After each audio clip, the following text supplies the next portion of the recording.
లోని చారిత్రక Aryapuram cooperative urban bank పాలకవర్గ ఎన్నికలు అసెంబ్లీ ఎలక్షన్స్ ను తలపిస్తున్నాయి.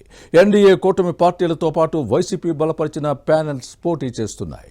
కూటమి ప్యానెల్ తమ పార్టీల అగ్రనేతల ఫోటోలతో క్యాంపెయిన్ చేస్తూ ఉంటే ఫ్యాన్ పార్టీ నుంచి బరిలోకి దిగిన నేతలు జగన్ ఫోటో లేకుండానే ప్రచారం చేస్తున్నారు. జగన్ ఫోటోతో క్యాంపెయిన్ చేస్తే వచ్చే ఓట్లు కూడా పోతాయని వైసీపీ ప్యానెల్ భయపడుతోందా? తమది ఫ్యాన్ పార్టీ ప్యానెల్ అని ఎందుకు చెప్పుకోలేకపోతోంది? సిటీ ప్రముఖుల గ్రూప్గా ప్రచారం చేసుకోవడానికి కారణాలేంటి? బ్యాంకు పాలకవర్గ ఎన్నికల్లో మితిమీరిన రాజకీయ జోక్యంపై ఖాతాదారుల నుంచి వ్యతిరేకత వ్యక్తమవుతోందా? Let's watch the story.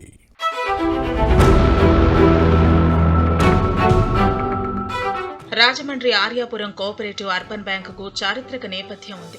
ఉమ్మడి ఆంధ్రప్రదేశ్లోనే ప్రథమ శ్రేణి బ్యాంకుగా గుర్తింపు తెచ్చుకుంది. ఇప్పుడు ఈ బ్యాంక్ పాలక వర్గానికి జరుగుతున్న ఎన్నికలు పొలిటికల్ హీట్ పెంచుతున్నాయి. రాజకీయాలకు అతీతంగా జరగాల్సిన ఎలక్షన్స్ లో ఫుల్ గా పాలిటిక్స్ ఎంటర్ అయ్యాయి.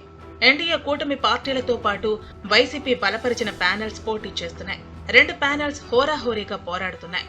కూటమి అనుకూల ప్యానెల్ ఎన్డీఏ నేతల ఫోటోలతో ప్రచారం చేస్తుంటే ఫ్యాన్ పార్టీ ప్యానెల్ వైసీపీ అధినేత జగన్ ఫోటో లేకుండా క్యాంపెయిన్ చేస్తోంది. జగన్ బొమ్మ పెడితే వచ్చే ఓట్లు రావేమోనన్న భయంతో ఈ విధంగా చేస్తున్నారని పొలిటికల్ పరిశీలకులు భావిస్తున్నారు. ఆర్యాపురం కోఆపరేటివ్ అర్బన్ బ్యాంక్ శతాబ్ద కాలం పైగా ఖాతాదారులకు సేవలు అందిస్తోంది. ప్రజా ప్రయోజనాల కోసం చేసిన ఈ బ్యాంకు ప్రతిష్టను వైసీపీ సర్కార్ దిగజార్చింది. చట్ట వ్యతిరేక కార్యకలాపాలు, ఆర్థిక అరాచకాలతో పరువును బజారుకీడ్చింది. దీంతో చారిత్రక బ్యాంకు ప్రతిష్ట దిగజారింది. చట్ట ప్రకారం పాలకవర్గం ఎన్నికలు జరగకుండా అప్పటి వైసీపీ ఎంపీ మార్గాని భరత్ నామినేటెడ్ పాలకవర్గాన్ని నియమించుకుని అవినీతి అక్రమాలకు పాల్పడ్డారనే ఆరోపణలు ఉన్నాయి. అస్మదీయులకే అవకాశం కల్పించారు. తన బంధువులతో పాటు రాజమండ్రి మున్సిపల్ కార్పొరేషన్ కాంట్రాక్టర్లు వైసీపీ నేతలకు అవకాశం ఇచ్చి ఇష్టారాజ్యంగా వ్యవహరించారన్న విమర్శలు వెల్లువెత్తాయి.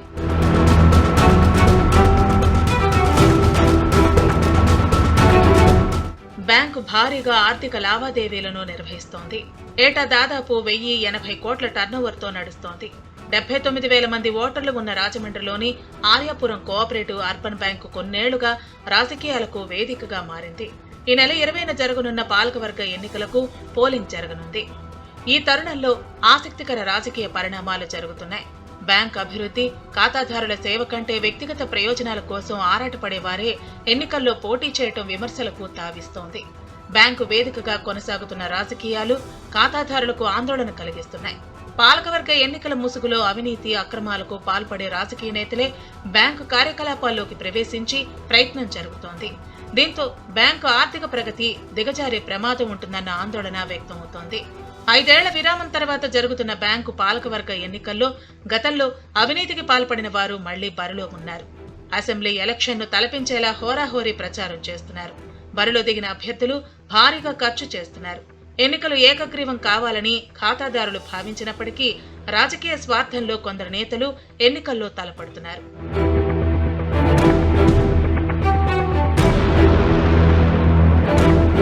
మరోవైపు కూటమి పార్టీల బ్యానర్తో చల్లా శంకర్రావు చైర్మన్ అభ్యర్థిగా 9 మంది డైరెక్టర్లుగా పోటీలో ఉన్నారు.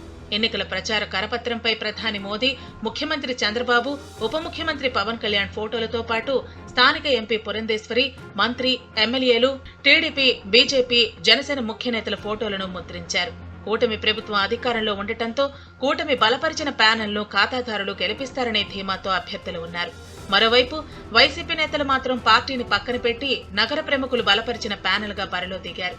ఫ్యాన్ పార్టీ ముఖ్య నేతలతో పాటు సిపిఐ జిల్లా కార్యదర్శి ఫోటోను కరపత్రంపై ముద్రించారు. పార్టీ అధినేత జగన్ ఫోటో కానీ, రాజమండ్రి వైసీపీ ఇన్ఛార్జ్ మాజీ ఎంపీ మార్గాని భరత్ బొమ్మ కానీ లేకుండా నగర ప్రముఖులు బలపరిచిన ప్యానెల్ గా ఎన్నికల ప్రచారం నిర్వహిస్తున్నారు.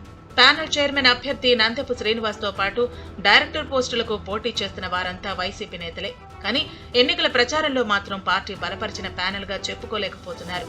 ఫ్యాన్ పార్టీ పాలనలో చట్ట ప్రకారం పాలకవర్గం ఎన్నికలు జరగకుండా అప్పటి వైసీపీ ఎంపీ మార్గాని భరత్ నామినేటెడ్ పాలకవర్గాన్ని నియమించుకున్నారు. వారు అవినీతి అక్రమాలకు పాల్పడటంతో చెడ్డ పేరు వచ్చింది.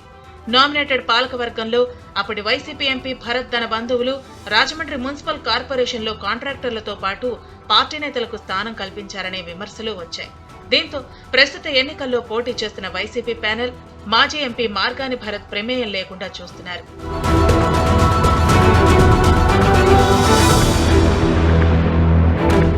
గత పాలకవర్గంలో జరిగిన అక్రమాలపై విచారణ జరిపిన సహకార శాఖ అధికారుల కమిటీ అక్రమాలు నిజమేనని తేల్చింది. నిధులు దుర్వినియోగమైనట్టు గుర్తించింది. అలాంటి వారే మళ్లీ పోటీ చేయటం, వారికి రాజకీయ పార్టీలు కొమ్ము కాయటం విమర్శలకు తావిస్తోంది. ఆర్యాపురం కోఆపరేటివ్ అర్బన్ బ్యాంకు ఓటర్లు అవినీతి అక్రమాలకు పాల్పడే వారికి బుద్ధి చెబుతారా లేదా అనేది ఈ నెల 20న తేలనుంది. ఆ రోజు పోలింగ్ పూర్తయిన వెంటనే కౌంటింగ్ నిర్వహిస్తారు. ఏ ప్యానెల్కు ఓటర్లు పట్టం కడతారో చూడాలి మరి.